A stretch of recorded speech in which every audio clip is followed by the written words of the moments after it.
Сайн байцгаана уу? Манай дараагийн дугаар ороход бэлэн болсон байна. Энэ удаагийнхаа дугаараар Reddit дээрээс галзуу X-үүдтэй холбоотой 3 түүхийг уншиж өгөхөөр бэлдсэн байгаа. За ингээд шууд бичлэгээ эхэлцгээе. Нэг хэсэг би өөрт тохирох төгс хүнээ олох гэж үнэхээр цөхөрчгсөн байлаа.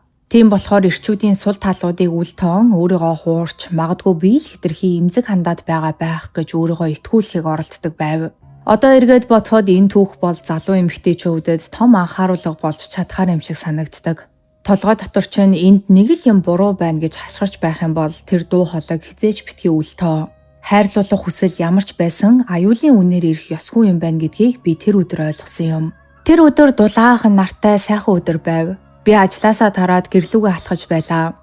Ганцаардлаар дүүрэн жижигхэн байр луугаа тийм гоё өдөр шууд буцмааргүй санагдсан болохоор замд маань байдаг жижигхэн парк дээр очиж жаахан суухаар шийдсэн.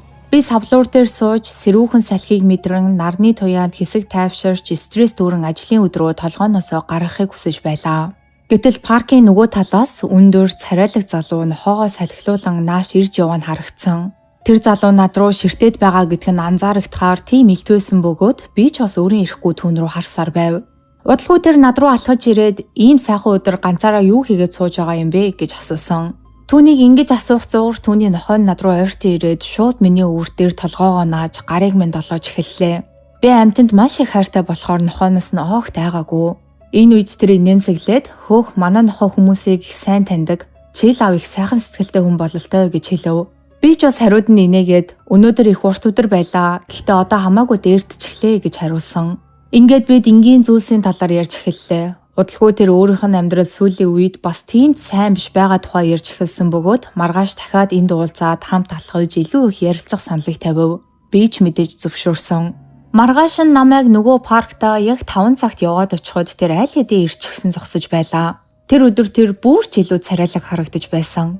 Яг л надтай уулзах гэж зориуд илүү хичээж хувцалсан юм шиг. Бид хамтдаа паркаар алхаж хүмүүс анх танилцахдаа юу асуудаг яг тийм энгийн асуултуудыг бие биесээ асуусаар алхаж байв. Ажил, гэр бүл, хүүхэд нас, дуртай зүйлс гэдэл.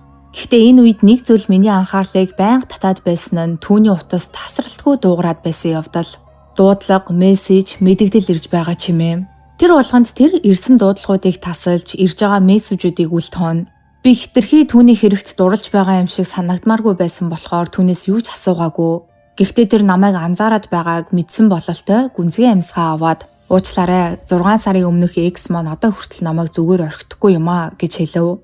Тэр мөчөд миний толгойд анхны сэрэмжлүүлэх дохиод уурсан. Надтай ч бас манай хуучин X-үүд төвөг уддаг байсан үе бий. Гэхдээ би тэднийг блок хийчихдэг. Тэгээд эцэст нь тэд өөрсдөө болчихдог шүү дээ. Яагаад тэр X-ийг зүгээр л блок хийчих болохгүй байгаа юм бол доо гэж дотроо бодоод амжлаа. Хэдийгээр X нь ингэж аашилж байгаа ч гэсэн тэр маш сонирхол татам хүн байсан. Бас би тэр үед иймэрхүү зүйлсийг үл тоодог байснаа дэр хэлсэн шүү дээ. Түүний утас бараг зогсолтгүй дуурсаар л байлаа. Мессеж хүртэл тасралтгүй ирж байсан болохоор би эцэст нь зүгээр л блок хийчих эсвэл уцаа унтраачаач гэж түүнд хэлсэн.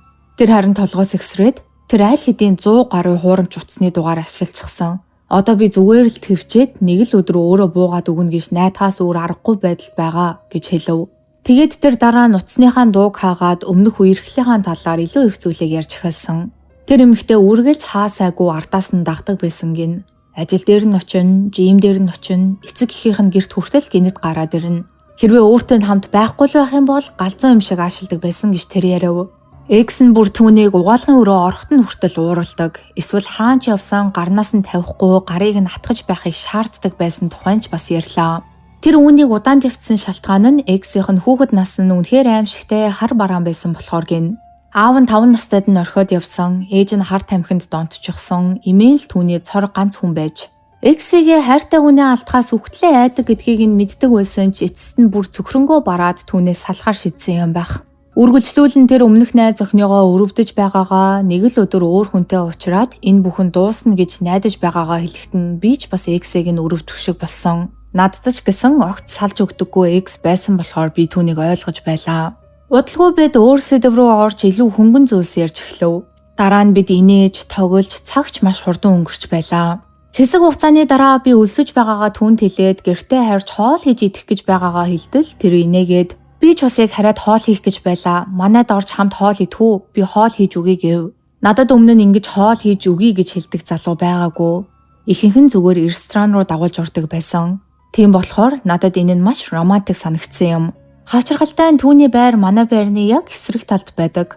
Тийм болохоор би дотроо ядчил манайхаас хол биш юм байна гэж хүртэл бодоод амжив. Тэр өрөө бүх зүйл төгс мэт байлаа. Түүний хийсэн шарсан дахиа миний хамгийн дуртай хоолнуудын нэг байсан бөгөөд бид оройн хоол идэнгээ амьдрал, шашин шүтлэг, улс төр гэх мэт нөгөө хүнийхээ зан чанаруудыг илүү танихад тусалдаг зүйлсийн талаар ярилцав. Тэгээд орой болох тусам бүх зүйл улам л романтик болж удалгүй бид үнсэлцэж эхэлсэн. Тэгээд үнсэлт маань улам даамжран бид дундлагын өрөөнд орон цааш үргэлжлүүлж байтал би зочны өрөөний хаваас маш сул тогших чимээ сонсож эхлэв. Эхэндээ би анзаараагүй дүрсгсэн уур амьсгалыг эвдмээргүй байлаа. Гэхдээ удалгүй өнөөх тогшилчих чимээ улам хурдан, улам чанга болоод эхэлсэн. Гэтэл гинэт Жош өсрөн босоод энэ юун чимээ вэ? Чи сонсож байна уу гэж надаас асуув. Тэр мөчөд өнөөх чимээ гинэт зогсчихлоо.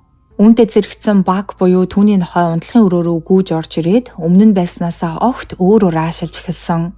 Тэр үг нь маш тайван нохой хэдий ч тухайн үед тайван бус нэг л зүйл буруу байгааг мэдэрсэн мэт л аашилж байв. Тэр сонин чимээ бас багийн гаргаж буй зан авир нийлээд тэр шөнийн уур амьсгалыг тэр чигт нэвтчихсэн. Тиймээс бид хоёр хурдхан хувцас өмсөөд унтлагын өрөөнөөс гарan коридороор зочны өрөө рүү алхлаа. Ягаад ч миний дотор талд ямар нэг айдсын том чулуу бүгэлжсэн юм шиг санагдаж байсан ч би Жошийн араас чимээгөө дагав. Зочны өрөө рүү ойртох үед өнөөх юм тогших чимээ дахиад л сонсогдож эхэлсэн. Ингээд Жошийг зочны өрөөний гэрлийг асаах мөчөд зочны өрөөнд байх ширээний ард түүний галзуу экс болох Келли сууж байлаа. Тэр урт хумсаараа ширээн дээр ритмтэй тогшин нүүрэндээ аимшигтэй нэмсэглэл тодруулчихсан сууж байсан. Би тэр дороо унтлагын өрөө рүү гүйж орон хаалгыг нь дотроос нь түгжмээр санагдсан ч айцаасаа болоод хөдөлж чадахгүй байлаа. "Сайн уу Жош? Намайг мартчихсан юм уу?" гэж Келли маш тайван хоолоогоор хэлв. Харин хариуд нь Жош уурлан "Чи яаж энд орж ирсэн юм бэ?" гэж түн рүү орилсон. Гэтэл Келли чангаар маш хүүтнээр хөхөрч инээгээд "Тэр ямар хамаатай юм? Би энд амьдарч байхад чи хизээш надад анхаарал хандуулдаггүй байсан шүү дээ" гэж хэллээ.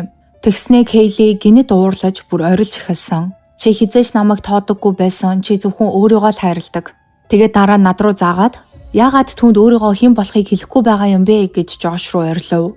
Жош харин түүнд явахгүй бол яг одоо цагдаа дуудах тухайгаа хэлтэл Келли уламж чангаар инээгээд "Үгүй, одоо гуруулаа жоохон ярилцсан" гэж хэлв.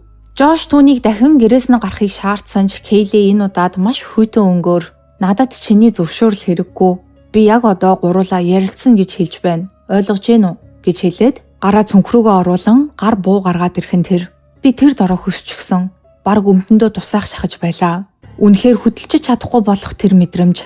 Энэ үед Жош над руу хараад "Лили, суу. Тэр буутай" гэж шивнэв. Би ч чичирсээр буудан дээр суулаа. Жош руу харахаас ч айж байв. Учир нь Келлиг улам уурлуулчих байх гэж бодсон. Гэтэл Келли гинэт уйлж эхлээд "Яагаад Жош? Би чамд тийм жигшүүртэй байсан юм уу? Чи надаас тэгж их салмаар байсан юм уу?" гэж асуулаа. Харин баг тэр үед дороо эргэлдэн хуцаж миний хөл рүү толгоогоо наан гасалж эхэлсэн. Нохойнууд хүний эмоцийг мэдэрдэг гэдэг үнэн байх. Тэр мөчөд баг намайг тайвшруулах гэж оролдож байсан юм шиг санагддаг. Тэр жижигхэн үйлдэл нь надад жаахан ч гэсэн хүч өгөн би өөрийгөө тайван байх хэрэгтэй гэдгийг ойлгосон юм. Жош харин нулимстайнуудээр "Келли түүнийг явуулчих, хоёулахнаа энд үлдээд ярилцъя. Би чиний хүссэн бүхнийг хий" гэж хэлсэн. Гэтэл Келли уйлж байснаа гинэт инээгээд "Чи одоо л ийм зүйл хэлж байгаа мó? Яг одоо миний гар дээр буу байхад уу?" гэж хэллээ. Энэ үед Жош уйлсаар "Би чамд хайртай. Надад зүгээр л баг зэрэг хувийн орон зай хэрэгтэй байсан юм аа" гэж хэлв. Гэхдээ түүний энэ үг нь Келлиг бүр чихээр уурлуулсан мэт харагдаж байлаа. "Одоо оройтсон. Одоо та хоёр яг миний мэдэрсэн өвдөлтийг мэдэрнэ" гэж хэлээд буугаа өргөн Жош руу чиглүүллээ. Тэр үед би үнэхээр л өөрийгөө тэнд өгөхөн л гэж бодсон. Гэтэл Келли гинэт "Жош, наашаа ирээд намайг үнс. Үнэхээр надад хайртай гэдгээ батал" гэж хэлхэн тэр. Жош огтхон ч эргэлзэлгүй түүн рүү алхаж очиод тэд үнсэлцэж эхэлсэн. Тэр үнсэлд үнэхээр бодит мэт харагдаж байлаа. Яг л өрөөнд өөр хүн огт байхгүй мэт. Гэтэл дараагийн мөчөд Жошийн гар түүний буу руу нь явж байхыг би харав. Жош түүний буутай гарнаас нь бариад авах үед тэд бууга булаацалдан газар шалан дээр унаж баг галзуурсан мэт хуцаж байлаа. Тэгэд буун дуугарсан. Тэр чимээ одоо хүртэл чихэнд минь хадаастай байдаг. Би айдсаасаа болоод юу ч ойлгохгүй байсан ч ямар ч байсан сандал шүүрч аваад Келлигийн толгоор нь цогсон. Гэтэл Жош над руу би бууг авчихлаа одоо зуухт гэж орхив. Удалгүй Жош ч гэсэн миний араас гарч ирсэн. Тэр мөрөндөө буудулсан байлаа. Удалгүй цагдаа болон түргнийхэн ирж Жошийг эмнэлэг рүү авч явв. Харин би хилцээр очиж олон цагийн турш байцаалт өгсөн юм. Тэр шөнө би ганцаараа байж чадахгүй байсан болохоор ээж рүүгээ залгаад манайд хүрээд ирээч гэж гуйсан. Энэ явдлаас хойш 7 хоногийн дараа Жош над руу залгав. Түүний буруу биш гэдгийг нь би мэднэ. Гэхдээ л би дотроо түүнийг буруутгасаар байлаа. Яагаад тэр эртхэн цагдаа дуудаагүй юм бэ? Яагаад ийм удаан ийм зүйлсийг твцсэн юм бэ гэж би дотроо бодож байв. Яагаад ч юм энэ бүхнийг урьдчилан зогсоож болох байсан мэт санагддаг. Тэгээд би эцэст нь түүнд би чамтай дахиж холбоотой байж чадахгүй гэж хэлсэн. Би үнэн сэтгэлээсээ түүнд хамгийн сайн сайхныг хүссэн. Харин Кейли хийсэн хэрэгийнхаа төлөө ердөө 7 жилийн ял авсан. Одоо хүртэл хаяа Жош над руу мессеж бичэн чи зүгээр үү гэж асуудаг. Гэхдээ шүүх хурлаас хойш би түүнтэй дахиж уулзаагүй. Харин Бакиг өнгөрсөн жил нас барсан гэж Жош надад хэлсэн. Үннийг хэлэхэд тэр нохой тэр шөнө надад асар их хүчийг өгсөн. Би зүгээр л хэн нэгэнд хайрлагдахыг маш их хүссэндээ галзуу экстэй хүнтэй холбоотой болсноо аюул гэж хараагүй. Дотроос чинь чамд маш олон сэрэмжлүүлэг өгдөг. Зарим нь жижигхэн, харин зарим нь чангаар хашгирч байгаа мэт. Тэр дуу хоолойг сонс. Үгэнд нь ор. Тэгж байж л чи өөрийгөө бусдаас хамгаалж чадна.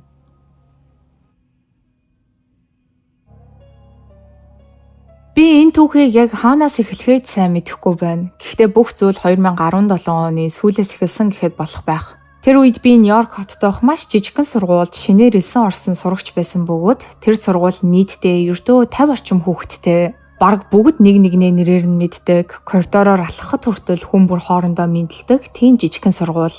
Үннийг хэлгээд анх шилжиж очихдоо би бүр гайхсан. Эн чин сургууль гэхээсээ илүү жижигхэн бүлэг юм биш үү гэж хүртэл бодож байв. Би тэр сургуульд шилжиж очисон шалтгаан маань өмнөх сургууль дээрх хичээлүүд надад дэндүү хүнд, би бусад хүүхдүүдээс дэндүү хоцрогдсон мэт санагдаж эхэлсэнтэй холбоотой. Хуучин сургуультай байх үеэр надад төвлөрөхөд маш хэцүү болж өдөр ирэх тусам өөрийгөө бусдаас хоцорч байгаа мэт мэдэрч байсан болохоор илүү тайван орчин, арай хэлбэр хөтөлбөртэй газар хэрэгтэй байсан юм. Тэр сургууль анхандаа гэмт хэрэгтэй холбоотой асуудалтай хүүхдүүдэд зориулсан сургууль байсан ч дараа нь онцгой эрхцээд хүүхдүүдийн суралцдаг сургууль болж өөрчлөгдсөн тийм сургууль байлаа. Би тэнд бараг 1 жил хүрэхгүй хугацаанд сурч байгаад дараа нь өөр том сургууль руу шилжсэн юм. Тэр сургууль маш жижигхэн байсан болохоор би бараг бүгдтэй найзууд болов. Өдөр болгон ижил хүмүүсээ хараад нэг ангид сууж, нэг цайны газар хооллож, нэг нэгнийхээ драмаг хүртэл мэддэг болохоор тэнд хүмүүс хоорондоо маш хурдан дотносдог байлаа. Тэр үед би Кайл гэдэг хүнтэй үерхэж эхэлсэн бөгөөд магадгүй 2018 оны 2 дугаар сар эсвэл 3 дугаар сар л байсан байх. Кайл анх харахад ер нь бол гайгүй хүүхэд, байнга инээмсэглээд явж яадаг, хүмүүстэй амархан дотносдог, заримдаа бүр хэтэрхий сэтгэл татамж юм шиг. Гэхдээ хүмүүс түүний талаар янз бүрийн зүйл ярьдаг байсан бөгөөд тэр энэ сургуульд орсон шалтгаан нь өмнөх сургуулаасаа өвс зардаг байснаасаа болж хөөгцөнтэй холбоотой гэдгийг би бүр сүүлд мэдсэн юм. Тэр бусад сурагчдад өвс зардаг байсан бөгөөд эцэст нь нэг хүүхэд түүнийг барьж өгөөд асуудал нь ил болсон юм байлээ. Гэхдээ тухайн үед би хүмүүс алдаа гаргаж л байдаг шүү дээ л гэж бодсон. Үерхэж байх үедээ эхний 2-3 сар Кайл надад үнэхээр ийлдэг ханддаг. Сургууль дээр ч ихэнх хүмүүстэй гайгүй харьцдаг. Нөгөө талаар тэр бараг байнга мансуурчсан мэт байдалтай явдаг байсан нь нууц биш. Нүд нь улаачихсан, хөдөлгөөн нь удаан, заримдаа бүр яриа нь хүртэл сонирн болчихдог байв. Би өөрөө хизээж өвс татаж үзээгүй, одоо ч татахгүй. Кайл ч намайг хүчилж байгаагүй. Энэ нь магадгүй намайг түүнд илүү итгэхэд хүргэсэн байх. Заримдаа тэр намайг сургуулаас гаднах найзуудтайгаа уулзуулдаг байсан бөгөөд тэд бүгд түүнтэй адилхан асуудал тарьдаг, өмдөө умжуулж өмсдөг, чанга хөгжим сонсдог, хүмүүс рүү дээрэнгүү дээрээс нь хардаг төрлийн хүмүүс байлаа. Үннийг хэлэхэд тэдэнтэй хамт байх үед надад эвгүй мэдрэмж төрдөг байсан ч Кайл надтай байхдаа өөр хүн шиг болчихдог байсан болохоор би тэр мэдрэмжээ нэг их тоогоогүй. Тэр надад хайртай гэж хэлдэг, би ч түүнд хайртай байв. Түүний найзууд асуудалд орж ямар нэг тэнэг зүйл хийж байхад би үргэлж хол байдаг. Тэдний асуудалд нь хутгалддаггүй байсан бөгөөд Кайл намайг хизээж татаад үзтээ, туршаад үз, манай найзуудтай нийл гэж дарамталж байгаагүй. Тийм болохоор би түүнийг бусдаас арай дээр хүн гэж итгэхийг хүсдэг байсан юм. Үерхэж эхлээд хэдэн сар өнгөрсний дараа бидний харилцаа ерөнхийдөө хэвээ үргэлжилж байв. Гэхдээ 2018 оны 7 дугаар сарын 1 шөнө бүх зүйл бүрмөсөн өөрчлөгдсөн. Тэр орой Кайл манай гэрт ирэв. Бид бараг 1 цаг орчим миний өрөөнд зүгээр л ярилцаж суулаа. Гадаа айл хэдийн харанхуй болсон өрөөнд зөвхөн орны хажуугийн жижиг гэрэл асаалттай. Бүх зүйл тайван бас энгийн. Гэтэл гинэт миний утас тасралтгүй дуурч эхэллээ. Манай найз Джон над руу баахан мим явуулж байгаа нь тэр явуулсан юмнууд нь үнэхээр инээдтэй байсан болохоор би өөрөө ирэхгүй чангаар инээж орхисон. Гэтэл Кайл гинэт над руу хараад хэн ч ам руу юм бичээд байгаа юм гэж асуулаа. Би харин инээсээр Джон л байна, манай багын найз. Дандаа тэнийг мим явуулж намайг инээлгдэг юм гэж хариулав. Гэтэл тэр гинэт шууд уцаа нааш нөгдөө гэж хэлсэн. Эхэндээ би түүнийг тоглож байна л гэж бодлоо. Тэгээд би юу вэ сүртэй юм биш шүү дээ гэж нэмсэглэн хэлсэн ч Кайлийн царай огцом өөрчлөгдөн түүний харцныг л хүүтэн болчихов. Уцаа үзүүл гэсэн бицтэй гэж тэр дахин хэлэхэд миний нэмсэглэл аажмаар алга болж дотор нэг л төгшүүртэй мэдрэмж төрж эхэлсэн. Өмнө нь би түүнийг ийм байдалтай байхыг огт харж байгаагүй. Тэгэд би аяархан бараг л дөнгөж сонсогдох төдий үгүй гэж хэлв. Гэтэл дараагийн мөчөд бүх зүйл миний бодсноос өөрөөр эргэж Кайл миний гарнаас уцыг минь шүүрч аваад хан руу бүх хүчээрээ шидчихсэн. Тасхийг аимшигтай чимээ гарч шил хаацаагүй цацрав. Шалан дээр, ширээн дээр, орны бүтээлгэн дээр хүртэл жижиг хэлтэрхий өсөрчихсэн байлаа. Би яг юу болоод өнгөрснийг ойлгож чадалгүй зүгээр л хөшиж орхив. Айснаасаа болоод 2 гараараа нүрээ дарахад Кайл миний зүүн гарыг хүчтэй шүүрч авсан бөгөөд тэр мөчөд би түүний гарт нь миний утасны хагарсан шил байгааг олж харсан. Би юу ч хэлж амжаагүй, хөдөлж амжаагүй. Гэтэл тэр өнөөх шилээ миний гар руу маш хурдан дүрчгээд 2 секундын дараа буцаад суулж авсан. Энэ үед өвдөлт шууд л бүх биеэр минь тархах шиг болов. Би амьдралдаа тэгж орилж байгаагүй байх. Үнэхээр чангаар орилсон. Гэтэл Кайл над руу чангаар орилж, "Одоо инээмээр байна уу? Инээлдэ" гэж хашгирч хаад гараад явчихлаа. Тэр мөчөөд ээж маань гэртээ байгаагүй нь хамгийн аимшигтай хэсэг нь. Би өрөөндөө ганцаараа гарнаас цус гарчихсан, шоконд орсон байдалтай. Би шууд угаалгын өрөөрөө гүйж орон гараа савнтай усаар угаасан бөгөөд тэр өвдөлт яг шархан дээр давс асгаж байгаа юм шиг аимшигтай хорсож байлаа. Гар минь салганаж, нүднээс нулимс урсаж байсан ч би яахаа мэдэхгүй гараа угаах гэж л оролдож байв. Дараа нь өнөөх шархан дээрээ шархны лент наагаад өрөө рүүгээ буцсан. Уцаа газраас аван харахад дэлгэцний шилэн хамгаалалт нь бутраад ийш тийш үсэрсэн нь тэр байж. Энэ явдлын дараа би Кайлийг бүх сошиал медиагаасаа блок хийж дугаарыг нь хүртэл блоклсон. Тэр үед би дотроо тэр дахиж над дээр ирэх юм бол би түүнд хизээж түүнтэй дахин уулзахыг хүсэхгүй байгаагаа ойлгуулна гэж бодсон ч гайхмаар нь тэр дахиж над дээр огт ирээгүй. Гудамжинд ч тааралтаагүй, тэр бүр сургууль дээр ч дахиж ирээгүй. Гэхдээ би тэр өдрөөс хойш хаа явсан газраа эргэн тойрноо үргэлж шалгадаг болсон. Хэн нэгэн хаа нэгтэйгээс намайг харж байгаа юм шиг мэдрэмж байнга төрдөг болчихсон байлаа. Кайлийн хийсэн зүйлийг би олон жилийн турш нууцлсан. Хүмүүс та хоёрын хооронд яг юу болсон юм бэ гэж асуухад би зүгээр л харилцаа маань нэг л болж өгөхгүй байсан юм аа гэж хэлдэг байлаа. Үнэн дээр юу болсон талаар хэлэхээс би айдаг байв. Гэхдээ тэр айдас маань 2023 оны 100 бүрэн өөрчлөгдсөн юм. 2023 оны 8 дугаар сарын эхээр би ажил дээр байж байтал утас маань дугарлаа. Дэлгэцэн дээр 212 гэсэн кодтай дугаар гарч ирсэн бөгөөд энэ нь Нью-Йорк хотын дугаар гэдгийг би мэддэг байсан болохоор ямар нэг компаниас ярьж байгаа юм болов уу гэж бодоод утсаа авав. Намайг байна уу гэд утсаа авахад нөгөө талаас нэг эмэгтэй миний нэрийг хэлээд мөн үү гэж асуусан. Би тийм ээ, би байна, хэн бэ хэмээн асуухад өнөөх эмэгтэй имлэгээс ярьж байгаагаа надад хэлээд таны ээж болон өөр 9 хүн машинд мөргүүлсэн. Ээж чинь биеийн байдал маш хүндхэн байна хэмээн хэлв. Тэр үгийг сонсоод миний гар уцаа барьж чадахгүй болтлоо салганаж эхэлсэн. Зүрх минь шууд л тэр дороо зогсчих шиг болов. Би яаж игээд бие барин би яг одоо очлоо гэж хэлээд ажлынхандаа юу ч тайлбарлалгүйгээр шууд гүйж гарсан юм. Би 10 гаруй минутын дотор эмнэлэг дээр утсан бөгөөд очиод ээжигаа комонд орсон байдалтай байгааг олж харсан. Тэр зураглал одоо хүртэл миний толгоноос гардаггүй. Эмнэлгийн машинуудын дуу, мониторын чимээ, эмнэлгийн үнэр, цагаан гэрэл бүгд нэг том хар дарсан зүүч шиг. Би ээжийнхаа орны дэргэд очиж суугаад амьдралдаа хизээж уйлж байгаагүйгээрээ уйлсан. Дараа нь сувилагч орж ирэхэд би юу болсон талаар асуусан юм.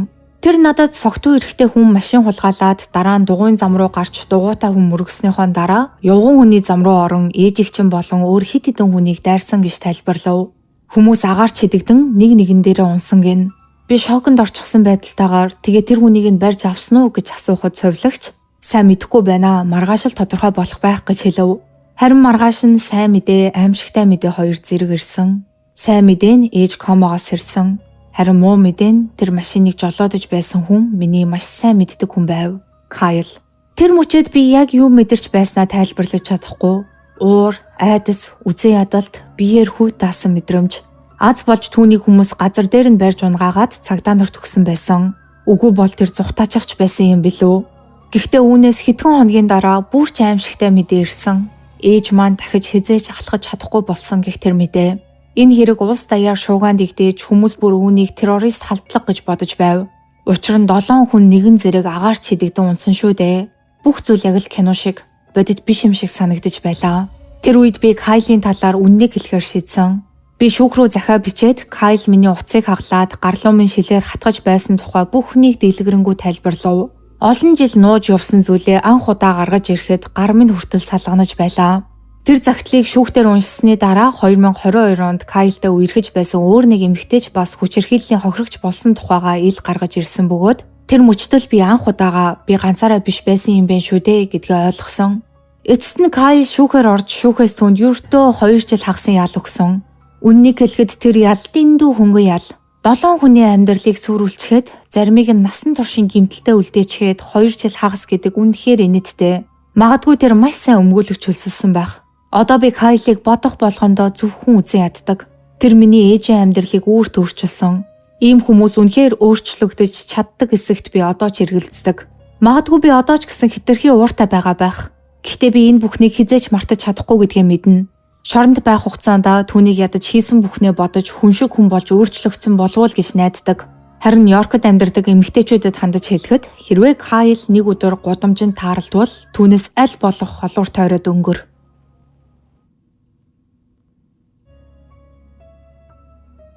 Би 27 настай байхдаа Джейсон гэдэг эрэгтэйтэй танилцсан юм.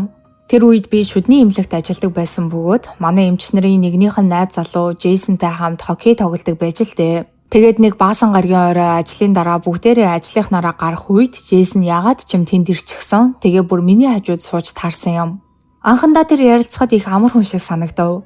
Бас нэлээд цэвэрхэн, дажгүй хувцалдаг болохоор нь би түүнийг давгүй ажил хийдэг байх ч гэж бодоод амьдсан. Тэр өөрийгөө санхүүгийн салбарт ажилладаг, өөр хотуудаар явж янз бүрийн бизнесүүдэд санхүүгийн төлөвлөгөө гаргахад нь тусалдаг гэж надад тайлбарлав. Би санхүүгийн талаар бараг юу ч мэддэггүй байсан болохоор энэ талаар илүү гүнзгий асуугаагүй. Ингээд бид болцож эхлэв. Эхний 2 сар бүх зүйл үнэхээр сайхан байсан. Тэр 7 хоногт хэд хэд удаа манад хонно. Өөрөө болохоор хотын төвд амьдардаг, үргэлж цэвэрхэн хувцалдаг, хар SUV ундаг. Бид үнтэй газарт оройн хоол идэх бүрт тооцоог нь өөрөөлтүүлнэ, мөнгөний асуудалтай юм шиг огт харагддаггүй. Гэтэ одоо эргээд бодоход анзаарах ёстой маш олон жижиг зүйлс байсан юм байлаа. Түүний утас байнга дуугардаг байлаа. Шөнө орой хүртэл заримдаа тэр утсаа авахын тулд өрөөнөөс гараад явчихна. Заримдаа нэг хүнтэй уулзах хэрэг гарлаа гэд гарч алга болоод 1 цагийн дараа буцаж ирнэ. Гэхдээ тэр надад үнэхээр таалагддаг байсан болохоор эдгээр зүйлсийг нь би тоогоогүй. Найзуудад маань ч тэр ихэндээ таалагдсан. Тайван, найрсаг, надтай хизээч чанга дуугаар эсвэл иргэшээлтэй байлгах гэсэн өнгө аястай харьцдаггүй байлаа. Нэг удаа би ажил дээр маань асуудалтай 7 хоног өнгөрч байгаа талаар дуртахад тэр гэрт маань цэцэг бариад хүрээд ирсэн. Манай нохоо Бэни хүртэл түүнд шууд тассан юм. Үннийг хэлэхэд энэ нь надад бүр ч их таалагдаж байв. Гэхдээ болцож эхлээд 4 сар болж исэн байх. Тэр үеэс эхлээд жижиг эвгүй зүйлс анзаарагдаж эхэллээ. Нэг орой бид ресторанд хоол идээд сууж байх үеэр би үеэлэгээ ажил хайж байгаа талаар түүнд яриад түүнээс ажлынхаа талаар бага зэрэг лавшруулж асуув. Гэтэл тэр гинтхэн л эвгүүцээд тодорхой юм хэлхээ оронд тойруугаар ярьж бүр байн ажлынхаа талаарх тэр сэдвийг солисоор л байлаа. Дараагийн 7 хоногт нь би түүний гэрт нь хонох үедээ галт тооныхын тавиур дээр 3 өөр утас байгааг анзаарав. Би түүнээс яагаад ийм олон утастай байгааг нь асуухад тэр инээгээд нэг нь ажлынх, нөгөөх нь зүгээр л миний хуучин утас гэж тайлбарлалаа. Харин дараа нь нэг өдөр ажил дээрээ байж тал намайг анх Джейсонтэй танилцуулсан ажлын маань охин намайг амралтын өрөөрөө дагуулж ороод milээд сандарсан өнгөөр Джейсон хоёрын харилцаа хэрвэн бүр дотносчхоогүй биздээ гэж асуув. Харин би түүнд үерхэд хэдэн сар болж байгаа талаараа хэлтэл тэр доошо хараад манай найз залуу Джейсоныг гэмт хэргийн бүлэглэлтэй холбоотой гэж надад хэлсэн. Мэдсэн бол анхнаасаа чамтай танилцуулахгүй байсан юм гэж хэлв. Түүний хэлснээр Джейсон хот хооронд хар тамхи зөөдөг бөгөөд маш аюултай хүмүүстэй холбоотой. Нэлийн том бүлэглэлд харьяалагддаг гин. Эхэндээ би үнд нь итгээгүй. Гэхдээ тэр орой Джейсоноос шууд асуухаар шийдсэн. Тэр орой бид манай зочны өрөөнд сууж исэн бөгөөд би түүнээс чи гэмт хэргийн бүлэглэлд байдаг юм уу гэж асуулаа. Тэр ойролцоогоор 5 секунд орчим над руу дуугүй ширтэв. Дараа нь уртаар санаа алдаад 2 гараараа нүрээ дарсан. Тэгээд хүлээн зөвшөөрөв. Гэхдээ тэр хийдэг бүхнээ энгийн зүйл мэтээр надад ойлгуулах гэж оролдож байлаа. Би галт зэвсэг биедээ авч явдаггүй, хүмүүсийг гэмтэгт нь оролцдоггүй гэх мэт. Маш олон хүн өөрөөс нь хамааралтай байдаг болохоор одоо шууд болж чадахгүй гэн.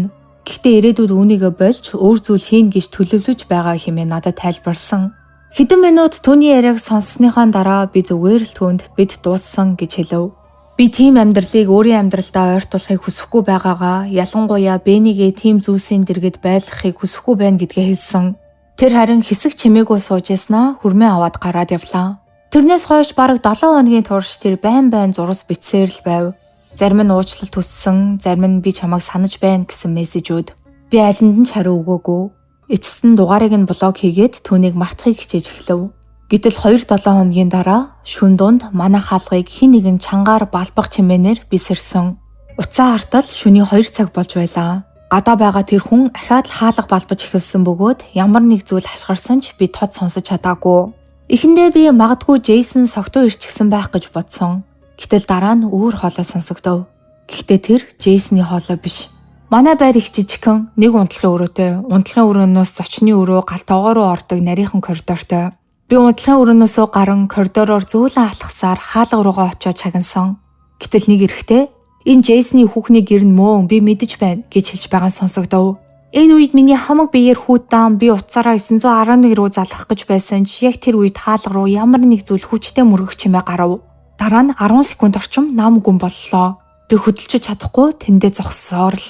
Гэтэл дараа нь зочны өрөөний цонхны хавьяас шил хагарах аимшигтай чимээ сонсогдов. Манайх нэг давхарт байдаг юм л да.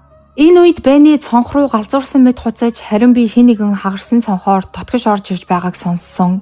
Би Бэнийг хүзүүвчнээс нь чирсээр унтлагын өрөө рүүгээ гүйж орон дотроос нь төгтсөн ч тэр хаалга гадаа байгаа хүмүүсийг удаан тогтоож чадахгүй гэдгийг би мэдэж байлаа. Аз болоход унтлагын өрөө маань угаалгын өрөөтэй холбоотой байдаг.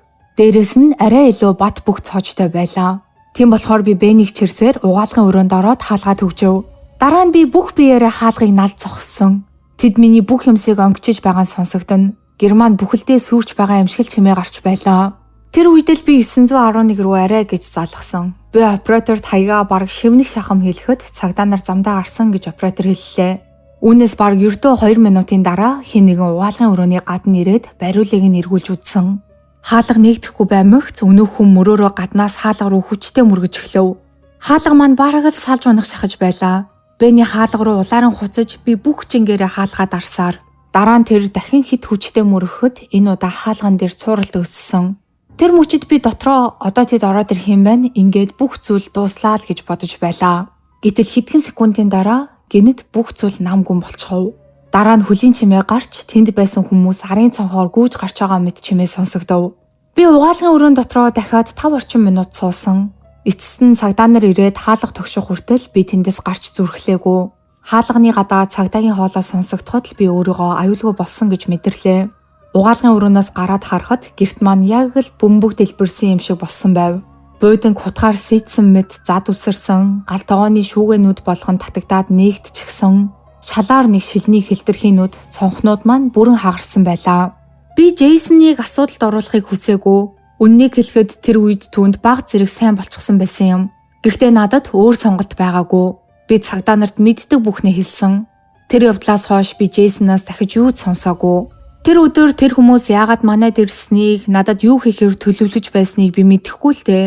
Намайг угаалгын өрөөнд байгааг мэдчихээд орж ирэх гэж тэгж улаарч байсан байж яагаад гинэд бодлоо өөрчилснийг нь ч бас мэдэхгүй. Гэхдээ л тэднийг ямар нэгэн адын бодолт хийсээр манайд ирсэн гэдгийг нь л би сайн мэднэ. За энэ удаагийн Reddit дээрх эвгүй түүхэд бичлэг маань энэ түрээ дуусж байна. Та бүхэнд маань бас өөртөө ийм эксүүдтэй холбоотой эвгүй зүйлүүд тохиолдож исэн бол доор сэхэгт хэсэгт бичиж үлдээгээрэй. Бас миний оруулдаг бичлэгнүүд таалагддаг бол лайка дараарай, subscribe дараарай. Хажууд нь байгаа хонхон дээр дарах юм бол намайг шинэ бичлэг хийх болгонд та бүхэнд мэдээлэл очих болно шүү. Ингээд дараагийн дугаараар уулзтлаа. Түр баяртай.